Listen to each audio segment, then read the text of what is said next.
माँ जी, अब आपको कैसा लग रहा है? अरे बहू, तेरा बनाया हुआ तेल तो जादू की तरह काम कर गया। मेरा चुटकियों में दर्द बंद हो गया। अब आराम लग रहा है पैरों में। शुक्रिया माँ जी। वैसे बहू, तू बहुत समझदार है। घर का काम भी तूने बहुत अच्छे से संभाला हुआ है।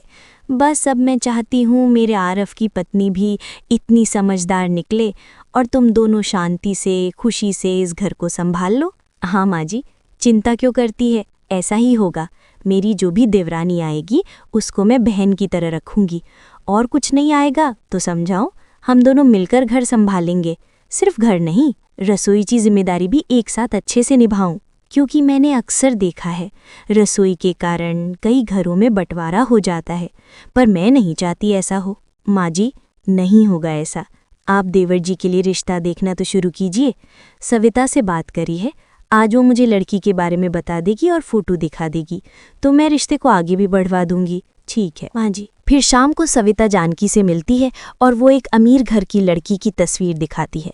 उसके बारे में जानकर और उसकी सादगी देख जानकी अपने बेटे आरफ का रिश्ता मोना से जोड़ने का तय करती है।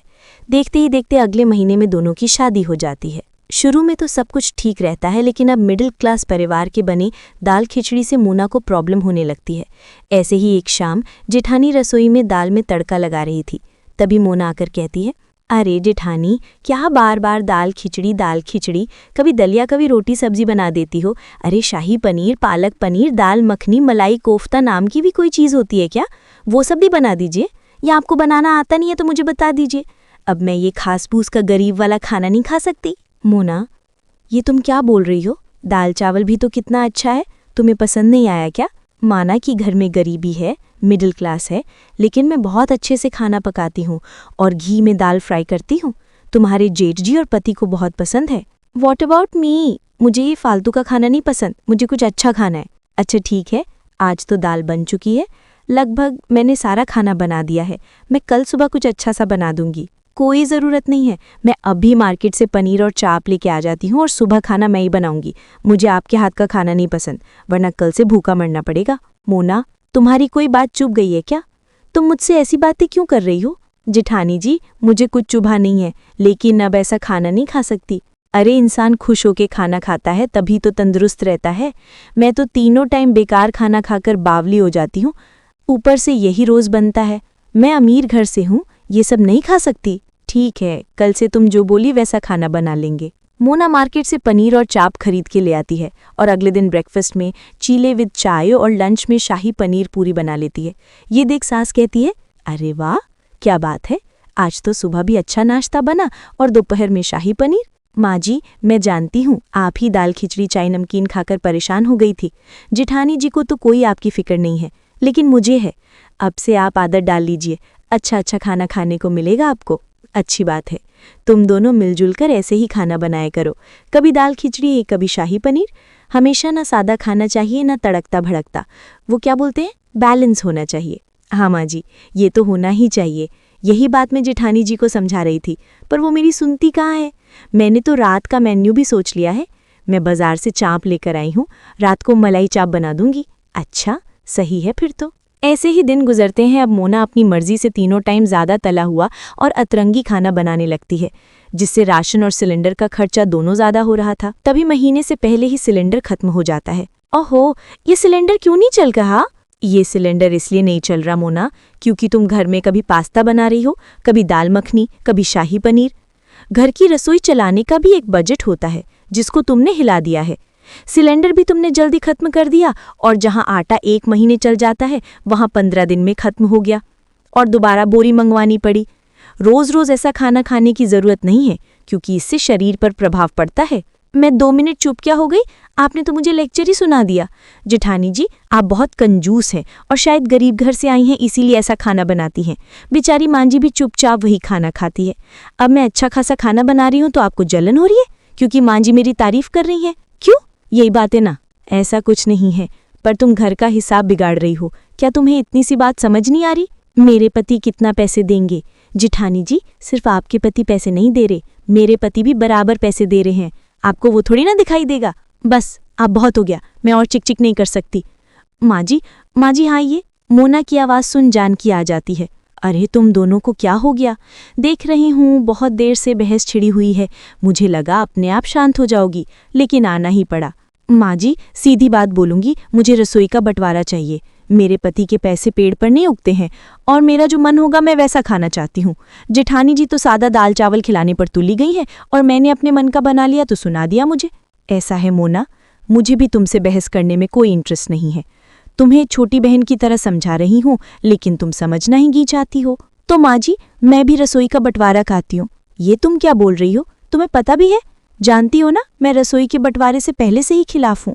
फिर माँ जी, अब जब देवरानी ही नहीं समझ रही तो अलग अलग मैं भी क्यों समझूं? अब से हम अपना खाना बनाएंगे और आपको जिसके हाथ का खाना होगा आप उसकी रसोई में आ जाना। आप पर कोई दबाव नहीं है। हाँ माँ जी, ठीक है, कर लो तुम दोनों अपने मन की। रसोई का बंटवारा जो मैं नहीं चाहती थी वही हो गया। अब एक ही रसोई में 2 हिस्से हो गए थे। दोनों का राशन, चूल्हा, सिलेंडर, मसाले, यहाँ तक कि बर्तन भी अलग हो गए थे।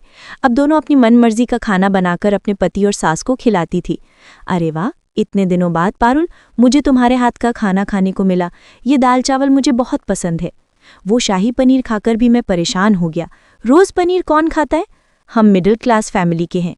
अजी मैं जानती हूँ, पर वो मोना नहीं समझती ना, रसोई का बंटवारा करवा कर ही मानी।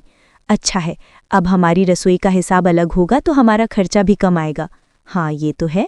वहीं दूसरी तरफ आरिफ का भी यही हाल था। मोना, ये सब क्या है? परसों पालक पनीर, कल शाही पनीर, अब तुमने पनीर की भुर्जी बना दी। अरे रोज रोज पनीर कौन खाता है? और ये चावल, तुम रोटी बनाने से चूक रही हो, जानबूझकर इसीलिए ये सब बना रही हो। मैं अपने दाल चावल में ही खुश था, कभी वो भी बना दिया करो। अरे भाई, मैं आम इंसान हूँ, ये रोज शादी पार्टी वाला खाना मत बना दिया करो। तुम्हें पसंद है तुम अपने लिए बना लिया करो। बजट देखो, पनीर लाके तुमने 1 महीने की सैलरी उड़ा दी है। अब रसोई के बंटवारे के बाद ये सब और होगा। हाँ, एक रसोई थी तब ठीक था। आरव जी, आप ज्यादा सोच रहे हैं। ऐसा ही है तो कल से मैं अपना और आपका खाना अलग कर लूंगी। हद है तुम्हारी। 15 दिन बीत जाते हैं, दोनों बहू अपनी अलग अलग रसोई के किए गए बंटवारे में खाना बना रही थी। जहां मोना अपना और अपने पति का खाना बार बार बनाकर परेशान होती थी, उतना ही उसे बर्तन साफ करने पड़ते थे। ये सब देखकर जानकी भी परेशान थी। हे भगवान, कभी रसोई का बंटवारा खत्म होगा? दोनों बहू दोपहर और रात में खाना लाती हैं तो समझ नहीं आता किसको मना करूं, किसका खाऊं। तभी रसोई में मोना जल जाती है। माँ जी, तभी उसके चीखने की आवाज़ सुन सभी रसोई में आ जाते हैं और सबसे पहले जेठानी उसका हाथ बर्फ के पानी में डाल देती है। मोना, तुम भी ना जरा सा भी अपना ख्याल नहीं रख सकती? अरे जब खुद से काम नहीं हो रहा तो क्यों करती हो? देखो, जला लिया ना हाथ अपना। मेरा हाथ जल गया तब भी जेठानी जी मेरे पास आ गईं। उन्हें मेरी अभी भी कितनी फिक्र है और मैंने उनके साथ कितना बुरा किया। जेठानी जी, आप मेरी परवाह क्यों कर रही हैं? देखो, हमारी रसोई का बंटवारा हुआ है, इस वजह से बीच में बात करनी बंद हो गई, पर फिक्र करना बंद नहीं कर सकती। तुम मेरी छोटी बहन की तरह हो और मुझे ऐसा क्यों लग रहा है? तुम्हारी तबीयत ठीक नहीं है?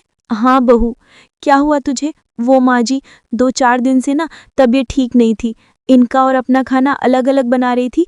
इन्हें भी रोज रोज पनीर खाना पसंद नहीं है तो दाल बनाते बनाते जल गई।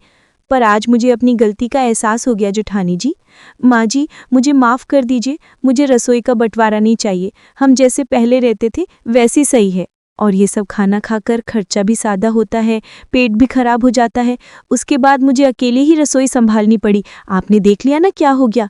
कोई बात नहीं मोना, तुम मेरी छोटी बहन हो, मैंने तुम्हें माफ़ किया। देखा बहू, बड़े बुजुर्ग जो कहते हैं उसे मान लेना चाहिए और एक साथ रहने में ही भलाई। हाँ माँ जी, चलो, अंत भला तो सब भला।